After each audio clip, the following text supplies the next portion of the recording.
안녕하세요. DJ 현희입니다. 오늘의 사연 시작해 보겠습니다. 안녕하십니까, 구독자 여러분. 저는 나이 40대의 여성입니다. 아이는 하나 키우고 있고요. 참 어린 나이에 별별 일을 다 겪고 어떻게 보면 의젓한 사람이 되어 돌아온 것 같은 느낌까지 드네요. 살면서 여러분들이 겪은 가장 최악의 사건은 무엇이었을지 궁금합니다. 저는 최악의 사건을 겪고 사람들이 쉽게 말을 하는 위기를 기회로 바꿔야 한다는 생각을 안 해본 것은 아니었어요. 하지만 그것도 깜냥이라는 게 받쳐줘야 가능한 것이더라고요. 모든 것을 포기했던 그 순간 저도 전생에 쌓은 덕이라는 것이 있었는지 한 줄기 빛이 내려오게 되었습니다. 제 이야기 바로 시작해 볼게요.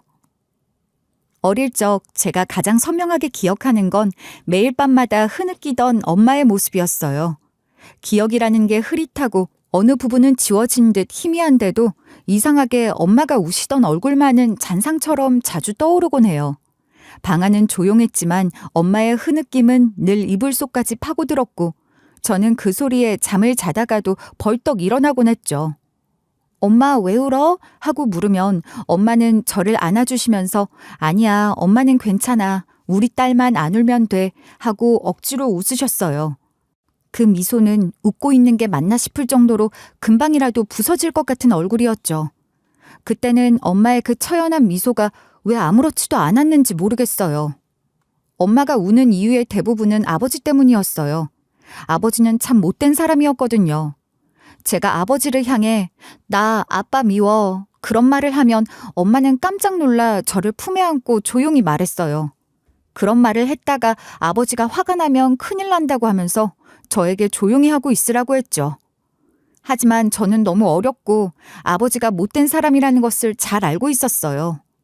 엄마를 매일 울리는 아버지가 싫었고 저는 온몸으로 아버지가 나쁘다고 말을 하곤 했었어요. 그 한마디가 화근이 되곤 했죠. 아버지는 사소한 말 한 줄에도 금방 화를 내셨고 물건이 부서지거나 고성이 오가는 건 일상이었어요. 그러면 저는 그 자리에 주저앉아 울 수밖에 없었죠. 온 몸이 웅크러졌고 숨소리조차 조심해야 했어요.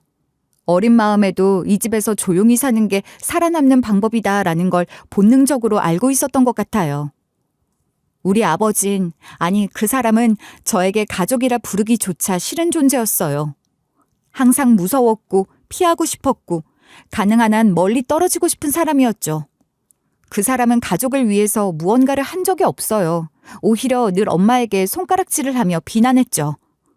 네 년을 믿고 결혼한 내가 진짜 미친 거지. 너만 아니었으면 나도 잘난 집안이랑 결혼해서 떵떵거리며 살았을 텐데. 그런 말들을 아무렇지 않게 내뱉곤 했어요. 저는 그 말의 뜻을 그 당시엔 잘 알지 못했어요. 제가 이해하기엔 너무나도 복잡한 어른들의 사정이었거든요. 엄마가 뭔가를 잘못했으니까 아빠가 저렇게 화를 내시는 거겠지 그런 생각을 했고 어느 순간엔 저도 모르게 잠깐이지만 엄마를 원망했던 것 같아요. 그땐 늘 발 뒤꿈치를 들고 살았어요. 아버지의 심기를 건드리지 않기 위해 조용히 걸었고 숨도 소리나지 않게 쉬려 애썼어요. 누가 우리 집에 놀러 오면 너희 집 너무 조용하다라고 했죠. 그 조용함이 사실은 두려움에서 비롯된 거라는 걸 누구도 몰랐을 거예요. 시간이 지날수록 우리 집은 점점 작아졌어요. 공간이 작아진 게 아니라 마음이, 숨통이, 삶이 줄어든 거였죠. 아버지는 돈을 벌어올 줄 모르는 사람이었고 항상 엄마의 지갑을 뒤졌어요. 엄마가 비상금이라며 숨겨놓은 돈도 결국엔 들켜버렸고 그날 밤도 역시 엄마는 울며 거실 바닥에 무릎을 꿇고 계셨어요. 제발 저 인간이 정신 좀 차리게 해주세요. 차라리 그냥 자다가 하늘로 가게 해주세요, 제발. 그런 기도를 엄마는 매일같이 올리셨어요. 누구에게 기도했는지는 모르겠지만 그것 말곤 기댈 곳이 없었던 거겠죠.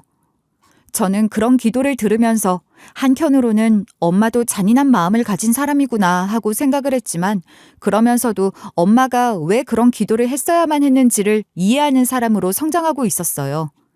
엄마는 외로우셨던 분이에요. 제가 알기로는 친척도 없었고 다른 가족도 없었어요. 친정 이야기를 물으면 엄마는 그냥 웃으며 고개를 저으셨어요.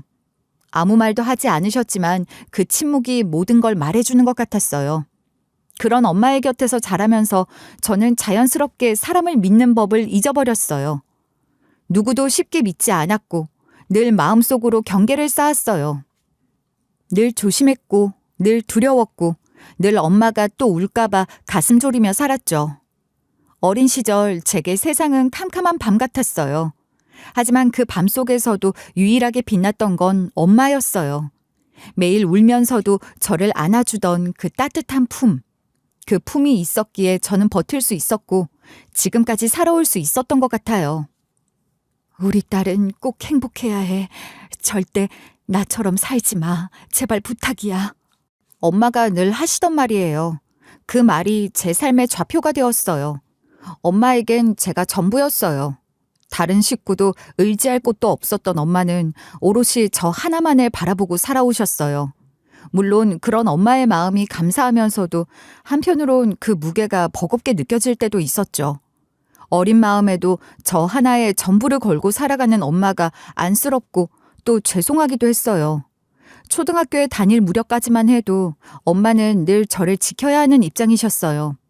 집이라는 공간은 제게 안식처가 아니라 숨을 죽여야만 하는 곳이었죠. 하루 걸러 술을 마시고 들어오던 아버지는 얼굴이 벌겋게 달아오른 채 술 냄새를 풍기며 문을 박차고 들어와선 고래고래 소리를 질렀어요. 야, 이년들아, 너희들은 나한테 도움이 되는 게 하나도 없어. 내 인생을 망친 것들. 그럴 때마다 엄마는 저를 꼭 끌어안고 벽 쪽으로 몸을 돌리셨어요. 괜찮아, 괜찮아, 우리 딸. 엄마가 안아줄게 하면서 아버지의 그 고함과 분노를 막아주셨어요. 작은 집, 피할 곳 하나 없는 방 안에서 엄마는 아버지의 발길질을 온몸으로 받아내야 했어요. 그분의 몸엔 상처가 가시기도 전에 또 새로운 상처들이 들곤 했고 한 번도 아프지 않은 날이 없었죠. 상처가 아물기도 전에 또 새로운 상처가 생기는 걸 반복하다 보니 엄마는 늘 겨울처럼 움츠러든 표정으로 살았어요. 그런 상황에서도 저는 너무 어렸기에 도울 수 있는 게 하나도 없었어요. 초등학교 6학년 무렵까지 제가 할 수 있는 건 그저 우는 것뿐이었죠. 엄마가 맞는 소리를 들으면 덜덜 떨면서 울었고 그럴 때마다 엄만 오히려 저를 다독이셨어요. 울지 마. 엄마 괜찮아. 정말이야. 조금만 참자. 그 말 들으면 더 마음이 아팠어요. 왜 엄마가 참아야 하지? 왜 우리 집만 이래야 하지? 그런 의문은 시간이 지나면서 서서히 분노로 바뀌었어요. 중학생이 되고 나서부턴 조금씩 제 안이 달라졌어요.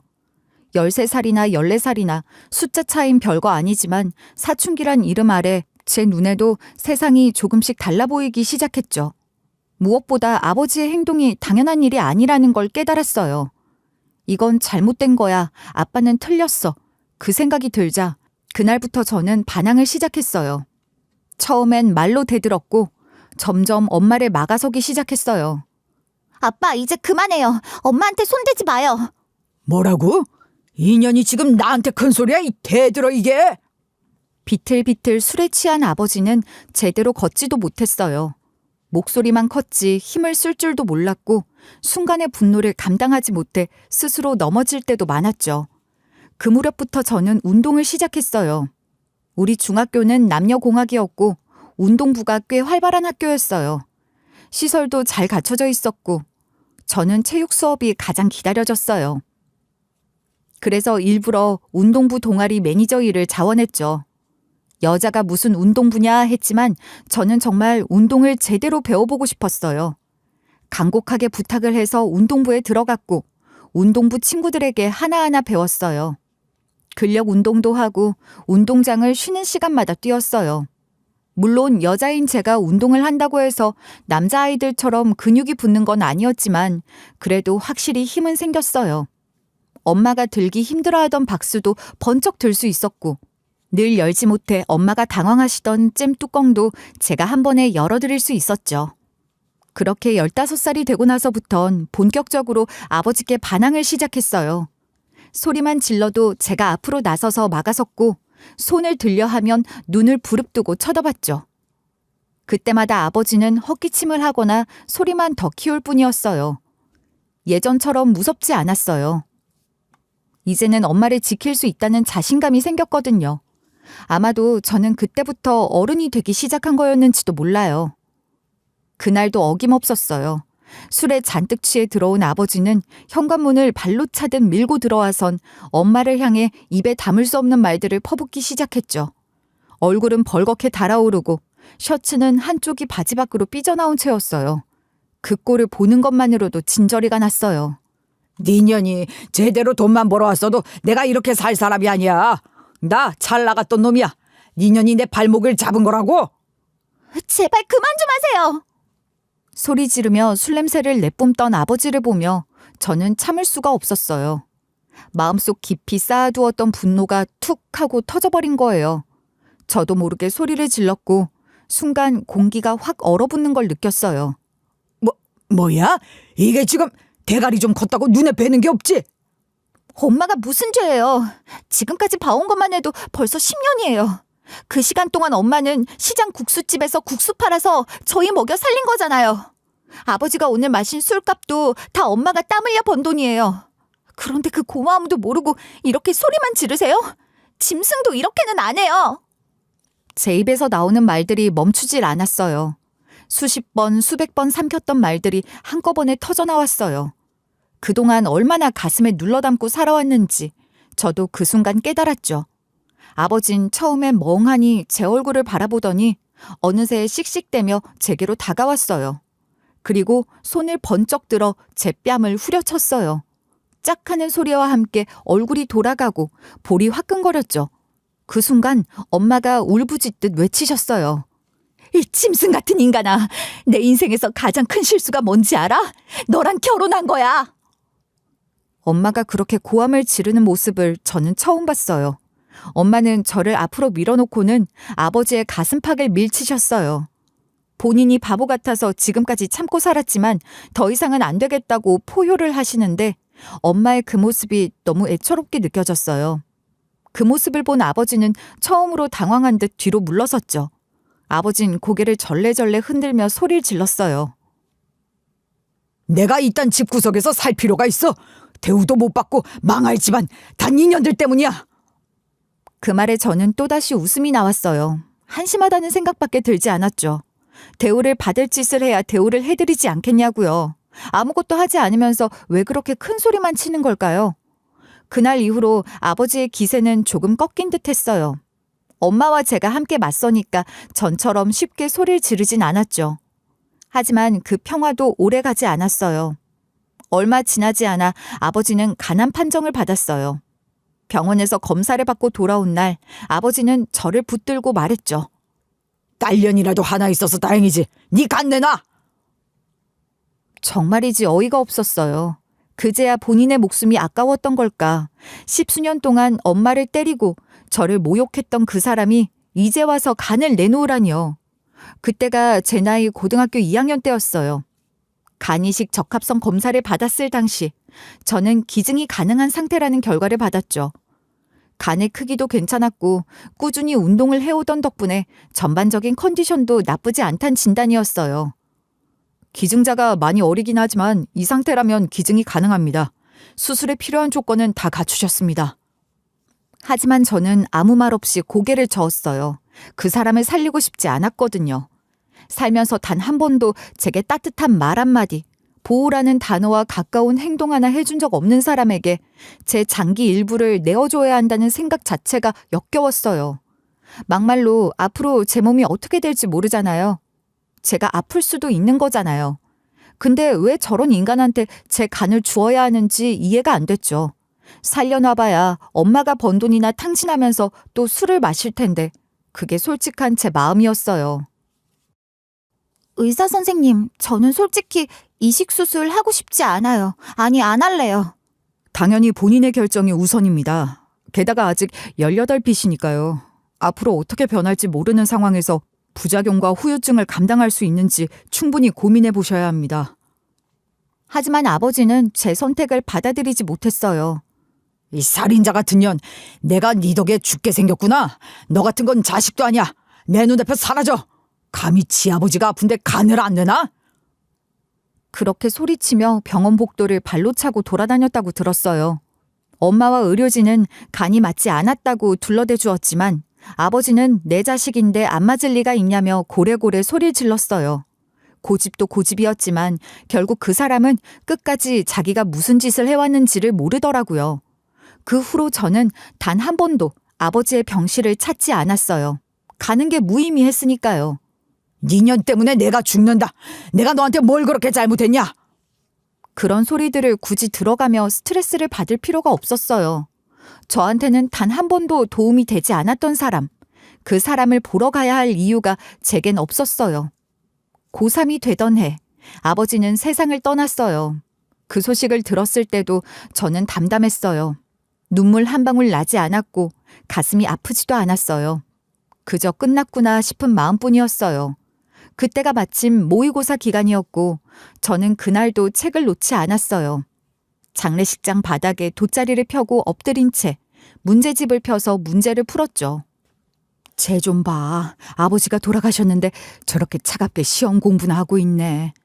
독하다 진짜. 저러다가 아주 서울대 가겠어? 조문을 온 사람들 입에선 수근거리는 소리가 끊이지 않았어요. 하지만 엄마만큼은 저를 바라보며 아무 말도 하지 않으셨어요. 오히려 공부를 하는 저를 다독여 주시면서 마음껏 공부를 하라고 하셨죠. 누구보다 저를 잘 알고 판단하지 않는 사람, 그게 엄마였으니까요. 다른 사람들은 아무것도 모르면서 손가락질했지만 엄마는 끝까지 저를 지켜주는 사람이었어요. 다들 저를 손가락질할지 몰라도 저는 아버지가 싫었으니까요.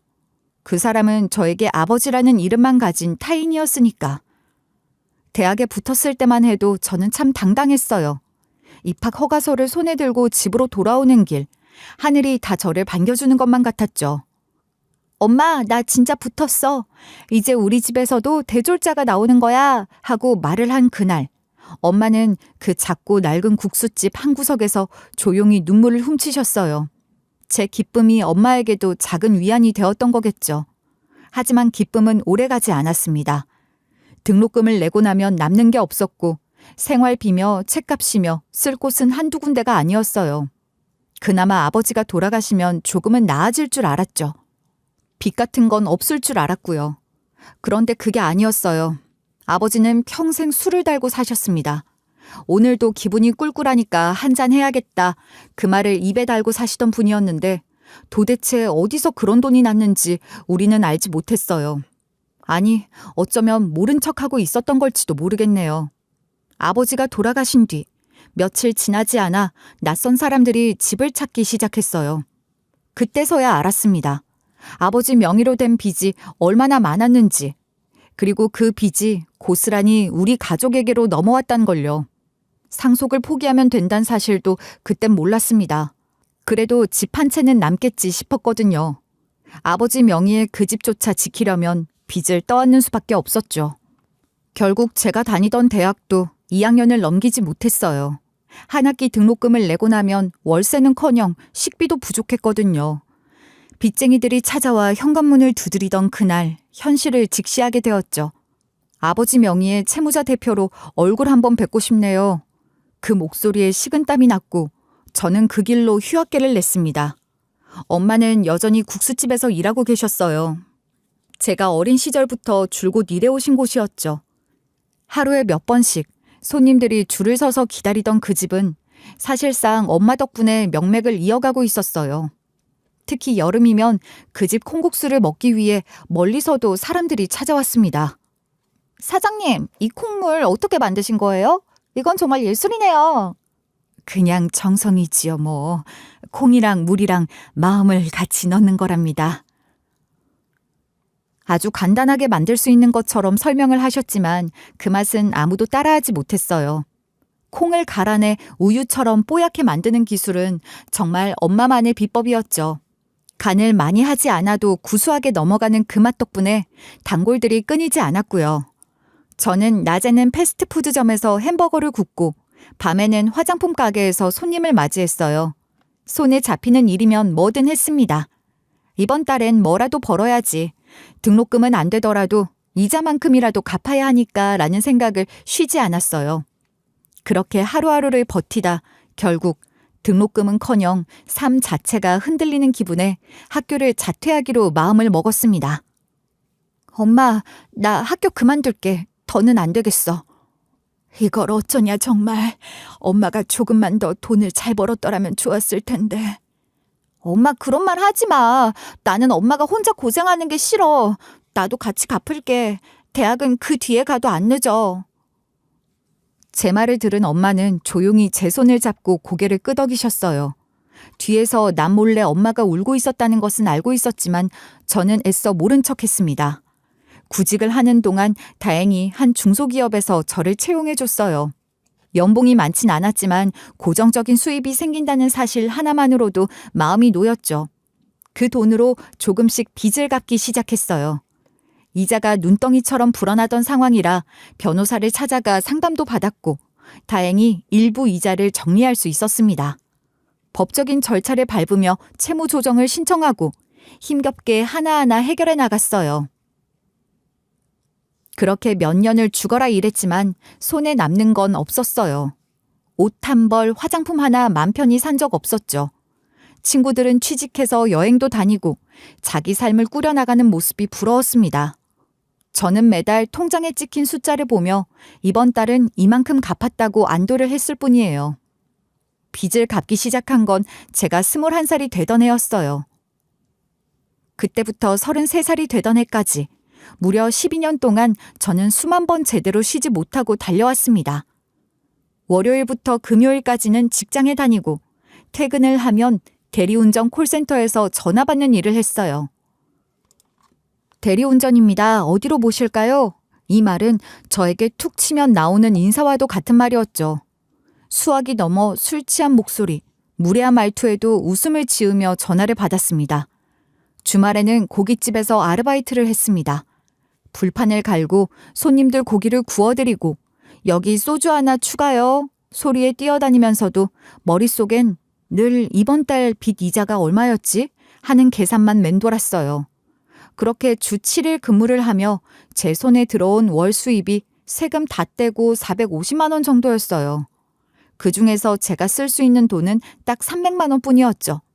나머지 420만 원은 전부 빚 갚는 데 썼어요. 이번 달도 이만큼 줄였네. 다음 달엔 또 조금 나아지겠지? 확실히 둘이 갚으니까 돈이 줄어드는 게 보인다. 우리 딸 정말 고마워. 우리 엄마도 마찬가지였어요. 국수집에서 하루 10시간 넘게 일하며 버는 돈이 250만 원 정도였는데 엄마도 30만 원만 손에 쥐고 나머지 돈은 빚을 갚는 데 보탰어요. 엄마의 손등은 항상 갈라져 있었고 얼굴엔 늘 피곤이 묻어 있었어요.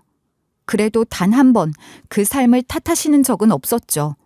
아버지는 알기라도 할까요?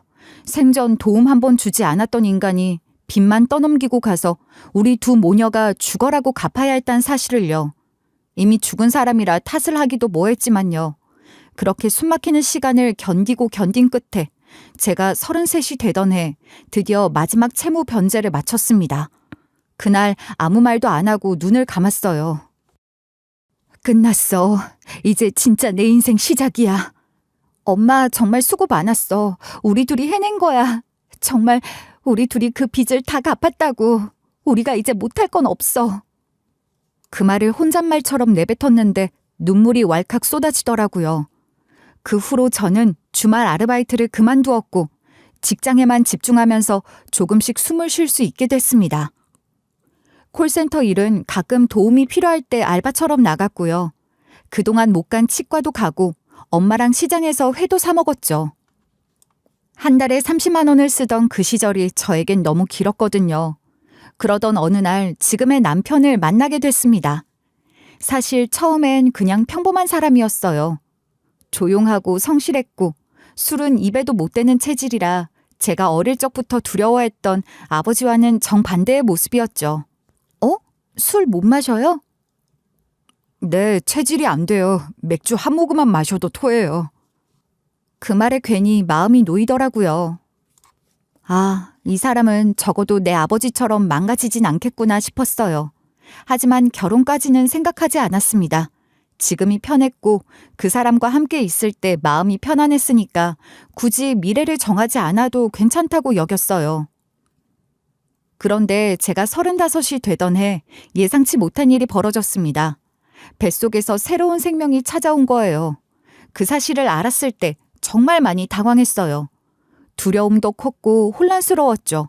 제가 망설이고 있을 때 남편이 먼저 제 손을 꼭 잡았어요. 괜찮아. 내가 책임질게.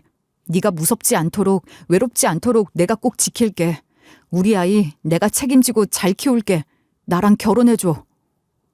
그 말에 저는 숨을 크게 들이마시고 고개를 끄덕였어요. 남편은 곧장 엄마를 찾아가 무릎을 꿇었습니다. 장모님하고 말을 뱉을 땐 조금 어색했지만 저를 굶기지 않을 자신이 있다고, 어떻게든 우리 가족을 위해서 헌신하겠다고 말을 할 때는 떨지도 않더라고요. 몇 번이고 절을 하면서 고개를 숙이는 모습에 엄마도 결국 결혼을 허락해 주었습니다. 나중에 엄마에게서 들은 이야기지만 정말 성실해 보이는 사람이었다고 하더라고요. 그리고 실제로 제 남편은 참 성실했어요. 비록 여유롭진 않았지만 그날의 다짐을 잊지 않는 남편 덕분에 저는 행복한 꿈을 꿀 수 있었죠. 결혼 생활은 제가 걱정했던 것보다 훨씬 더 따뜻했어요. 사실 전 결혼을 할 생각이 없었거든요. 누군가를 미워하거나 사랑을 못 믿어서가 아니라 우리 엄마 때문이었어요. 평생을 아버지에게 시달리며 살아오신 엄마. 그런 엄마를 두고 제가 따뜻한 가정을 꾸린다는 게 죄스럽게 느껴졌어요. 저는 평생 엄마 옆에 붙어 있을 거라고, 엄마의 삶은 내가 책임질 거라고 그렇게 다짐을 했던 때도 있었죠. 그런데 결혼하고 나니까 의외로 엄마는 참 좋아하셨어요. 솔직히 아이가 생겨서 결혼을 한다고 했을 땐 걱정이 많이 됐는데 네가 잘 사는 모습 보니까 나까지 살 것 같다. 엄마는 남편과도 잘 맞았고 뱃속에 있는 아이와도 무슨 합이 잘 든다며 웃으셨어요. 결혼식 날 화장기 없이 단정하게 차려입은 엄마가 하객들 앞에서 저를 꼭 안아주며 잘 살아라 하시는데 그 말 한마디가 그렇게도 든든하더라고요. 아이를 낳았을 때도 엄마는 제 곁을 밤새 지켜주셨어요. 산통이 몰아치던 순간마다 제 손을 꼭 붙잡고 괜찮아, 괜찮아. 넌 할 수 있어. 우리 딸이잖아. 속삭여주시던 그 목소리는 아직도 귀에 생생해요. 출산 후에도 조리원에 갈 여유가 없었던 저를 위해 엄마는 내내 곁을 지켜주셨어요. 딸, 이리 누워봐. 내가 마사지 해줄게 하시며 엄마의 퉁퉁 부은 손으로 저를 마사지 해주시곤 했어요. 허리 아프다 말도 못했는데 엄마는 벌써 제 상태를 다 아시더라고요. 엄마는 나 낳고 나서 외갓집에서 몸조리했어? 엄마한테 그런 가족이 어디 있어. 몸조리는 무슨, 네 아버지 때문에 정신 없었지 뭐. 그 순간 문득 깨달았어요. 엄마에게 가족이란 세상에 단 한 사람 저뿐이었다는 걸요. 그러니 제가 이렇게 살아있는 것, 그리고 좋은 사람을 만나서 가정을 이뤘다는 것만으로도 엄마는 벅차게 행복하셨을 거예요. 엄마에게 저는 웃으면서 말을 했죠. 지금 정말 너무나도 행복하다고요. 엄마는 그런 저를 보면서 세상을 다 가진 듯한 얼굴을 하시며 손을 잡아주셨어요. 그 표정이 얼마나 애처롭던지 괜히 코끝이 찡해지기도 했습니다. 한동안은 정말 우리 가족이 이제서야 평화를 찾았다고 생각했어요. 아침에 아이가 까르르 웃으면 남편이 머리를 쓰다듬고 엄마는 부엌에서 미음을 쑤어주시고 저는 그 사이사이 작은 행복에 감사를 느꼈죠. 그런데 그 평화는 너무 짧았어요. 애기 분유값이라도 더 벌어보려고 밤에 배달 좀 해보려고 해. 배달 일을? 오토바이 타는 거 위험해. 밤엔 더 위험하잖아. 나 아버지 없이 자랐잖아. 그래서 더 그래. 우리 아이만큼은 다른 애들처럼 부족함 없이 키우고 싶어. 그 말에 제가 고개를 끄덕일 수밖에 없었어요. 걱정은 됐지만 남편이 어떤 마음으로 말했는지 아니까 차마 말릴 수 없겠더라고요. 그렇게 남편이 투잡을 뛰던 어느 날 전화 한 통이 걸려왔어요. 처음엔 장난 전화인 줄 알았습니다. 왜냐하면 그럴 리가 없을 거라고 생각을 했으니까요. 하지만 오토바이 사고라는 단어가 들리는 순간 손에서 폰이 툭 떨어졌습니다. 남편이 음주운전 차량에 치였다고 했어요. 그리고 그 자리에서 숨을 거뒀다는 말을 들었을 때 세상이 그대로 멈춰버린 것 같았어요. 제 몸에서 기운이 빠져나가고 숨이 막히고 그 자리에 주저앉아 아무 말도 못했어요. 겨우 5달 된 우리 아이가 자고 있었는데 그 작은 아이가 아빠를 기억도 못한 채 살아가야 한다는 사실이 미치도록 서러웠어요. 조리원 하나 못 보내줘서 미안해. 출산 당시 남편이 제 손을 꼭 잡고 말했던 그 한마디. 그게 남편의 마지막 유언처럼 남아버렸어요. 그 사람은 그렇게 제 곁에서 사라졌어요. 지켜주겠다던 말, 굶기지 않겠다던 다짐을 남긴 채로요. 그리고 저는 다시 현실 앞에 서게 됐습니다. 남편이 세상을 떠난 후 가장 먼저 무너진 건 엄마였어요. 아이고 양서방, 그렇게 떠나가면 어떻게 하나. 우리 딸이 어쩌다 이런 기구한 운명을 타고났을까. 내 팔자야, 내 팔자가 드센 탓이다. 매일 그렇게 중얼거리며 시름시름 앓으셨어요. 울다 지쳐 잠들고 또 울며 눈을 뜨는 날들의 반복이었죠. 결국 엄마는 건강이 악화되어 요양시설에 들어가게 되었고 저는 그런 엄마를 보면서 눈물을 흘릴 수밖에 없었어요. 솔직히 말씀드리면 조금은 부담스러웠어요. 병원비며 입소비며 당장 손에 쥔 돈이 없었으니까요. 그러던 중 남편의 사망보험금이 나왔고 가해자 측에서도 합의 의사를 밝혀왔습니다. 합의금으로 1억 원까지 주겠다고요. 부디 재판 없이 원만하게 처리해달라고 부탁을 하더군요. 냉큼 받고 싶었어요. 그 큰 돈이 눈앞에 있는데 솔직히 마음이 흔들리지 않을 수 없었죠. 하지만 제 머릿속엔 계속 남편의 마지막 모습이 떠올랐습니다. 차디찬 도로 위에 쓰러진 채 숨을 거뒀던 그 장면을 지우지 못했어요. 그 사람이 어떻게 죽었는데 이대로 돈 몇 푼 받고 끝내라고요? 그 말이 자꾸 목구멍까지 치밀어 오르곤 했어요. 결국 저는 소송을 선택했죠. 재판을 통해서라도 그 사람에게 반드시 죗값을 물으려고 했어요. 하지만 시간이 흐를수록 엄마의 병원비는 점점 쌓여만 갔고 재판은 길어졌습니다. 결국 마지막 공판을 앞두고 저는 합의에 응할 수밖에 없었어요. 보험금 8천만 원, 그리고 가해자 측에서 지급한 합의금 1억 원. 알고 보니 그 가해자는 꽤 돈이 있는 집안의 외동 아들이더라고요. 그 사람에게 1억 원이라는 돈은 그저 주머니 돈이었겠지만 저희에겐 남편의 목숨값이었습니다. 그 돈으로 엄마는 치료를 받으셨고 다행히 건강을 되찾아 퇴원하셨어요. 하지만 저는 너무 어린 아이를 두고 일을 할 수 있는 처지가 아니었죠. 그런 저를 위해 엄마는 작은 국수 가게를 열었어요.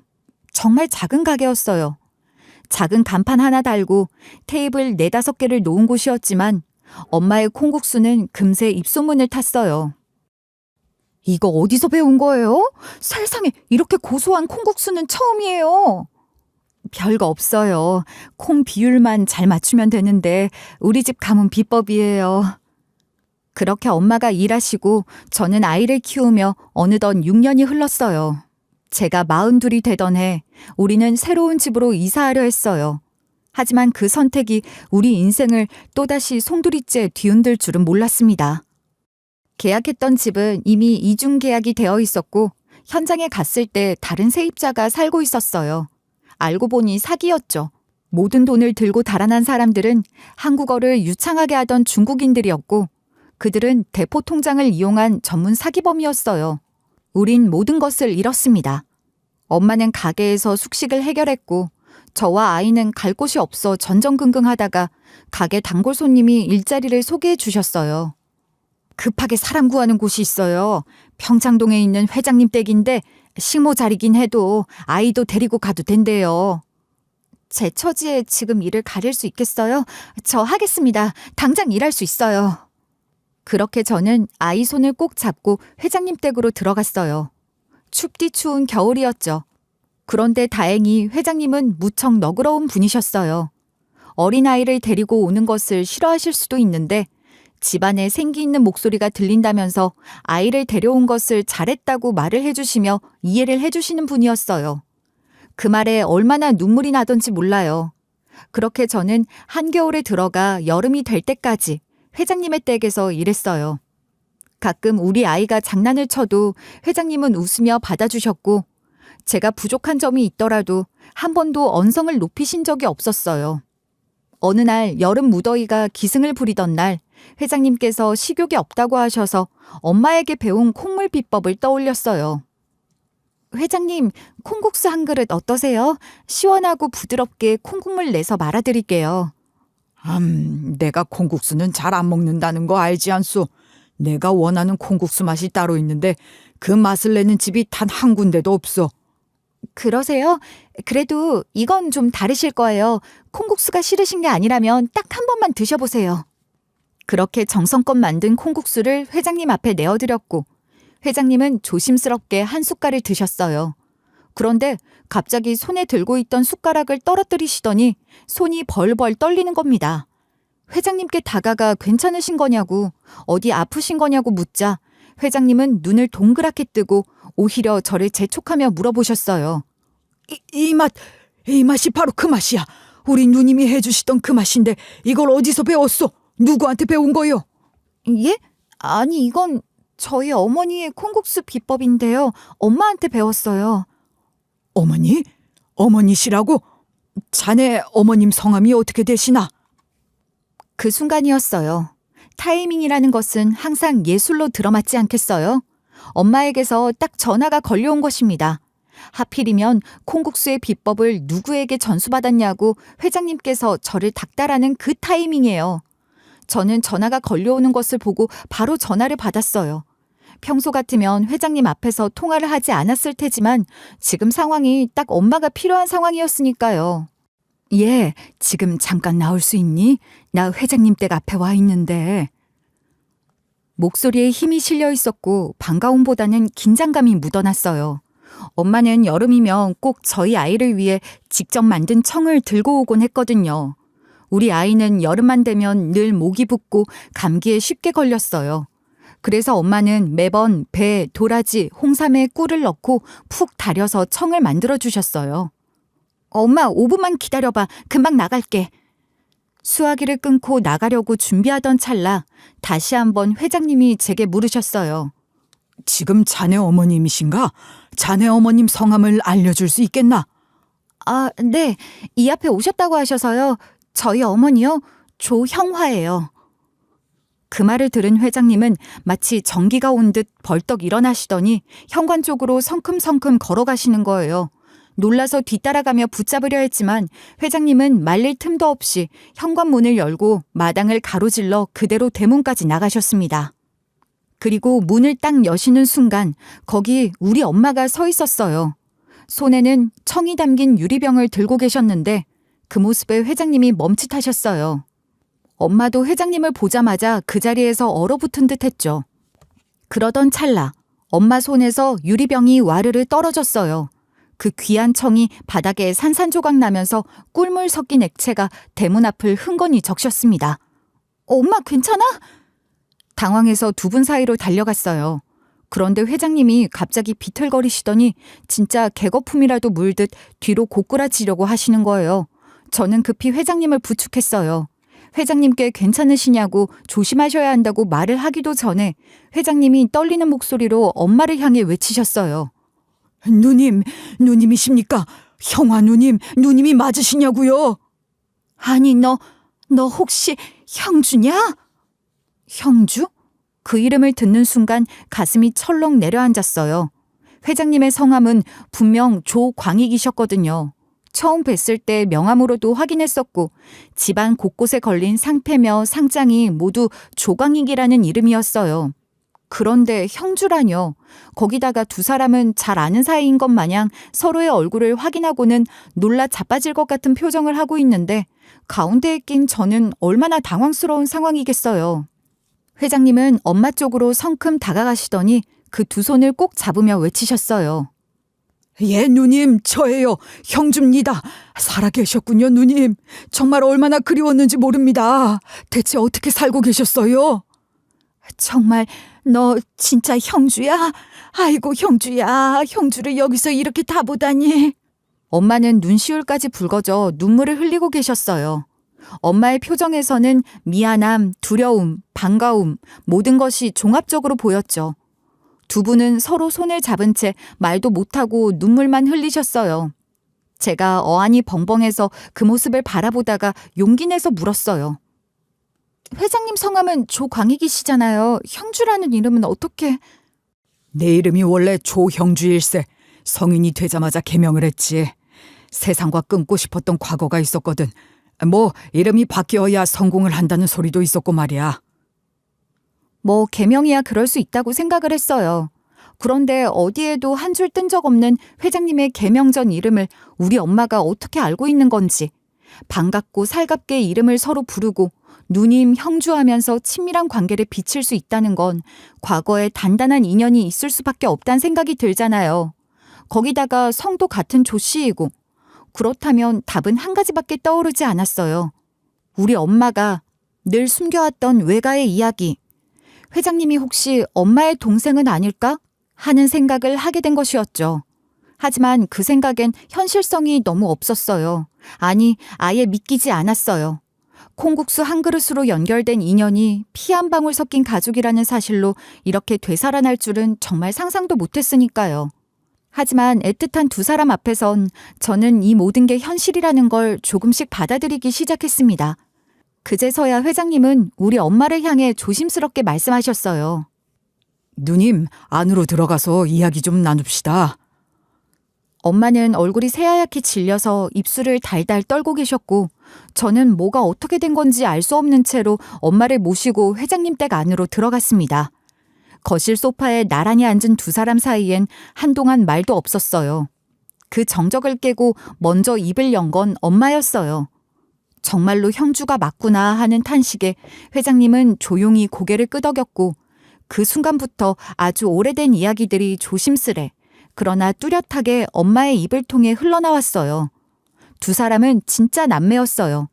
그 말에 저는 정말 말 그대로 소스라치게 놀랐어요. 아니, 어떻게 그런 일이 있을 수가 있죠? 회장님은 이름만 대면 다 아는 중견기업의 대표님이시고, 우리 엄마는 가게에서 의자 하나 펴놓고 주무시던 분이셨어요. 그런 두 분이 남매라니 도무지 믿기지가 않았어요. 그리고 아주 오래전 엄마의 과거 이야기를 꺼내셨어요. 나는 원래 꽤 큰 집안의 딸이었어. 땅도 많았고 부족함 없이 살았지. 형주는 내 동생이었다.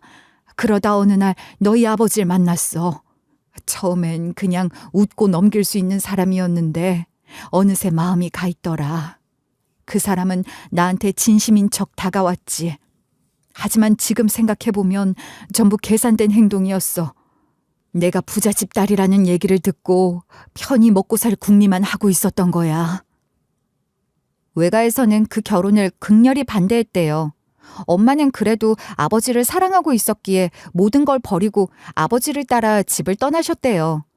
그때만 해도 아버지와의 사랑이 있다면 뭐든지 할 수 있을 거라고 믿었다고 하셨습니다. 사랑이라는 건 어려운 일도 헤쳐나갈 수 있게 만드는 힘이라고 믿어 의심치 않으셨던 거죠. 하지만 그게 다 착각이었다는 걸 도망치듯 사랑을 택한 지 얼마 되지 않아 엄마는 깨닫게 되셨대요. 아버지는 엄마에게 처음에는 좋게 말을 했대요. 처가에 가서 돈을 좀 가지고 오라고 웃으면서요. 하지만 엄만 이미 반대하는 결혼을 했기에 친정과 절연을 한 상태였고 돈을 가지고 올 수 없다고 말을 했대요. 몇 번 이 일이 반복되니까 아버지의 눈빛이 달라지기 시작한 거죠. 아버지는 그때부터 엄마에게 거칠고 모질게 변해가기 시작했어요. 처음엔 내 존재 자체를 무시했지. 그 다음엔 술을 마시고 그리고는 욕하고 때리고 네가 아는 그런 모습으로 변한 것이란다. 너 태어나고 나서도 그랬어. 너 안고 있는 날에도 욕하고 손찌검을 하더라.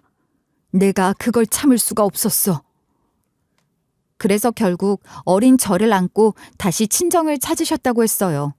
그래도 피부치라고 생각을 했으니 위험에 노출이 된 딸과 손녀를 받아줄 거라고 생각을 했대요.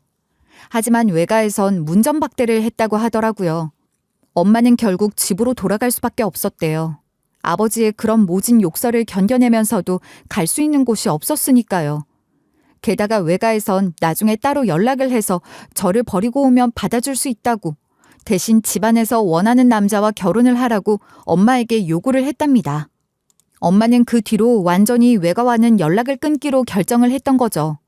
회장님께서는 그런 자세한 사정까지는 모르고 사셨던 것 같았어요. 엄마의 이야기를 들으면서 같이 분노하고 억울해하고 놀라워했으니까요. 엄마는 회장님 곁에서 오랜 세월 묻어두었던 진실을 꺼내셨고 저는 그 이야기를 들으며 그동안 왜 엄마가 그렇게 꿋꿋하게 살아왔는지를 비로소 이해할 수 있었어요. 친정에서 완전히 외면당하고 사랑했던 남편에겐 손찌검까지 당하며 매일이 눈물과 절망의 연속이었지만 엄만 저를 절대 포기하지 않으셨어요. 그리고 그렇게 살아온 세월이 수십 년이었어요. 엄마에게는 남동생이 한 명 있었다고 했어요. 그 남동생이 바로 회장님이셨어요. 내가 할머니께 어깨너머로 배운 콩국수를 방학 때마다 간식처럼 자주 해줬었지. 어릴 땐 그렇게 좋아하더니만 그 맛을 아직도 기억하고 있구나. 기억납니다, 누님. 그 맛 정말 잊을 수 없었어요. 그 맛을 다시 느꼈을 때 저는 바로 누님일 거라 확신했어요. 부모님께서도 마지막까지 누님 걱정을 놓지 못하셨어요. 그때 그렇게 내치면 안 되는 거였다고 평생을 후회하셨습니다. 그 말에 엄마는 아무 대답도 하지 않으셨어요. 그저 시선을 바닥에 두고 말없이 고개만 끄덕이셨죠. 엄마의 표정은 아무 말 없어도 충분히 알 수 있었어요. 그날이 엄마에게 얼마나 큰 상처였는지 몸으로 표정으로 다 느껴졌거든요. 그 뒤로 회장님은 엄마의 근황을 물으셨지만 엄마는 별다른 이야기를 하지 않으셨어요.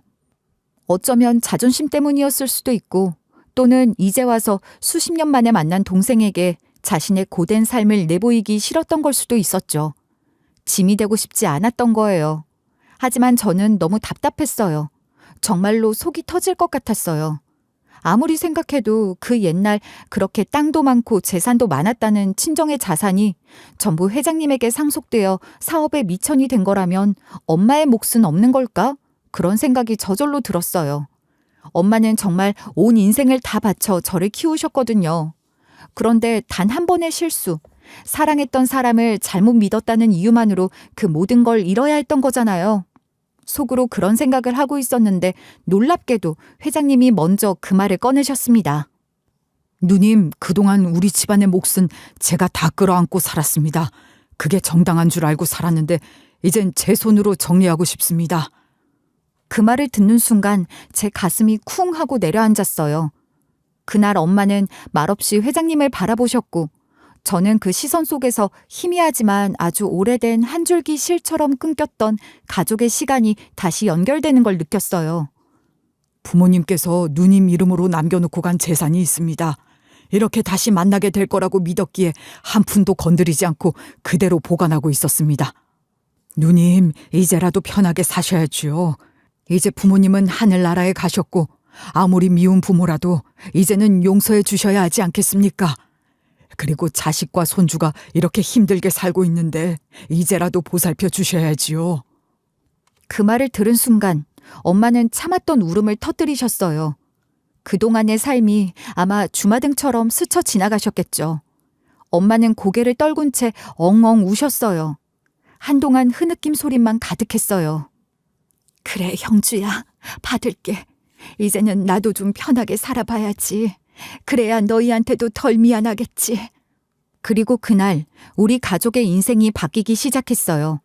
회장님이 말씀하신 남겨놓은 재산이라는 건 생각했던 것보다 훨씬 어마어마했어요. 현금 자산만 해도 수십억이었고 그 외에도 평창동에 위치한 땅이 있었어요. 혹시나 싶어서 미리 집도 지어놨습니다. 누님이 언제든 오셔도 될 수 있도록요. 그 집은 회장님의 댁에서 걸어서 5분도 안 되는 거리였고 깔끔하고 단정한 단독주택이었어요. 엄마와 저, 그리고 아이가 살기 딱 좋은 크기였죠. 모든 재산은 법적인 절차를 거쳐 저희 명의로 정리가 되었고 저희는 짐을 싸서 새 집으로 이사를 했어요. 그 이후로 저는 새로운 식모를 구할 때까지 계속해서 회장님 댁에서 일을 도왔어요. 가족이라 하더라도 업무는 분명하게 하자는 제 고집 때문이었죠. 다른 사람 구할 때까지만 도와드릴게요. 그래줘서 고맙다. 자네 없으면 여긴 너무 허전하니까. 그렇게 3개월 정도를 더 일했고 후임 식모가 정해지자 조용히 물러났어요. 그리고 그 뒤로 제 통장에 찍힌 숫자를 보는 순간 멘탈이 완전히 날아가 버릴 뻔했어요. 도저히 실감이 나지 않았죠. 하루아침에 그것도 정말 순식간에 없던 돈이 생기고 나니까 이걸로 뭘 해야 하지? 하는 생각과 함께 오히려 막막하더라고요. 이게 바로 고생 끝에 낙이 오는 거란다. 우리가 얼마나 참고 살았니? 이제는 좀 받아야지. 그래야 덜 억울하지 않겠니? 엄마, 그런데 우리가 이렇게 큰 돈을 가지고 살 수 있을까? 이 돈을 어디다가 써야 할지도 모르겠어. 우리처럼 어려운 사람들 도우면서 더불어 살아가다 보면 답이 나오지 않겠니? 그 말을 듣고 나니 가슴속 깊이 묵혀있던 억울함과 서러움이 조금은 풀리는 것 같았어요. 우리 가족은 그제서야 처음으로 여유라는 걸 느끼며 살기 시작했어요. 가장 먼저 한 일은 아이를 위한 거였어요. 해주고 싶은 거 다 해주자. 마음껏 장난감을 사고 책을 사고 아이가 원했던 피아노도 사줬어요. 그 모습만으로도 눈물이 날 만큼 행복했죠. 그리고 두 번째로 한 일은 한부모 쉼터에 찾아가서 기부와 지원을 시작한 거였어요. 엄마가 그곳에 직접 방문하셨어요. 그리고 마지막으로 저희는 가정폭력 등으로 고통받는 사람들을 위해 법률 지원을 해주는 프로젝트를 시작했어요. 법 앞에서 외면받는 사람들에게 변호사를 붙여주고 싶다고 제가 그렇게 말하자 회장님도 흔쾌히 동참해 주셨어요. 그렇게 저희는 작은 변화를 만들어가기 시작했어요. 엄마와 제가 살아온 지난 시간은 결코 쉽지 않았어요. 하지만 그 모든 시간들이 결국 오늘의 우리를 만들어줬다고 생각해요. 가끔은 꿈만 같았어요. 하지만 손을 꼭 잡은 엄마와 아이를 보면 이게 현실이라는 걸 실감하게 되었어요. 지금도 여전히 그렇게 살고 있어요. 회장님은 일주일에 2-3번은 꼭 저희 집으로 건너오셔서 콩국수를 드세요. 누님이 만들어주던 그 맛을 다시 먹을 수 있다니 이보다 더한 호사는 없소. 이 말이 회장님이 집에 오실 때마다 빠지지 않고 하시는 말씀이죠.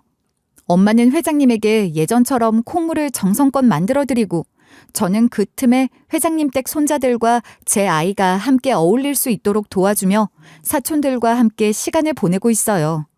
40여 년이 지나 알게 된 그 사촌들은 저보다 훨씬 먼저 결혼하고 아이를 키운 분들이라 육아 정보며 교육 방향에 대해선 정말 빠삭하더라고요. 저도 조금씩 아이를 더 잘 이해하게 되었고 무언가를 강요하기보다는 기다려주는 법을 배워가고 있어요. 나중에 들은 이야기지만 우리 엄마가 과거에 주민등록이 말소된 적이 있었다고 하더라고요. 그래서 회장님이 그렇게 찾아도 못 찾았던 거였대요. 누님을 찾으려고 수소문도 하고 구청에도 알아봤지만 기록 자체가 없어 아무것도 할 수 없었어요. 회장님의 그 말이 어찌나 안타깝던지요. 모든 원인을 따지고 보면 역시 그 시작은 아버지였단 생각을 지울 수 없어요. 엄마를 믿고 집안과 절연하게 만들고도 막상 책임지지 않았던 그 사람. 정말이지 여자의 인생은 누굴 만나느냐에 따라 전혀 달라진다는 걸 엄마의 삶을 통해 절실히 느꼈어요. 저는 지금 아이를 바라보며 살고 있어요. 매일 유치원 다녀온 아이가 엄마 오늘은 친구랑 놀았어. 근데 김서준은 뺏기만 해. 이런 말을 해올 때면 속상하면서도 웃음이 나죠. 엄마는 동생을 다시 만나서 그런지 요즘엔 그동안 쌓아두었던 말들을 꺼내놓고 계세요. 오랜 시간 지워두고 살았던 추억, 가슴 한구석에만 품고 있었던 이야기들까지 차근차근 나누시더라고요. 네 외삼촌이 어릴 땐 참 잘 울었어. 엄마한테 혼나면 꼭 마당 한쪽에서 쭈그리고 앉아 있었지. 그땐 제가 참 철없었죠. 근데 누님은 한 번도 저를 혼내지 않으셨어요. 늘 간식을 만들어주시고 말없이 감싸주셨죠. 그런 평화로운 하루들이 이어지는 요즘 아이도 한층 밝아졌어요. 넓은 마당에서 하루 종일 뛰어다니다 저녁엔 지쳐서 소파에 누워 쿨쿨 잠들곤 하죠. 이런 일상이 오래오래 지속되었으면 좋겠어요. 평범하고 조용하지만 웃음이 끊이지 않는 지금 이 순간이 무엇보다 소중하거든요. 그리고 저는 지금도 음지에서 아직 나오지 못한 사람들을 위해 일하고 있어요. 그래서 회장님과 함께 가정 내 폭력 피해자들을 위한 법률 지원 재단을 만들었고 지금도 정기적으로 쉼터와 상담소에 후원과 지원을 이어가고 있어요. 지금 제 일상은 누군가에겐 평범할지 몰라도 저에게는 기적 그 자체예요. 가끔 과거를 떠올리면 눈물이 맺히기도 하지만 지금은 웃으며 말할 수 있어요. 그 시간들이 있었기에 지금의 내가 있는 거라고요. 제 이야기를 들어줘서 감사합니다. 정말 진심으로요.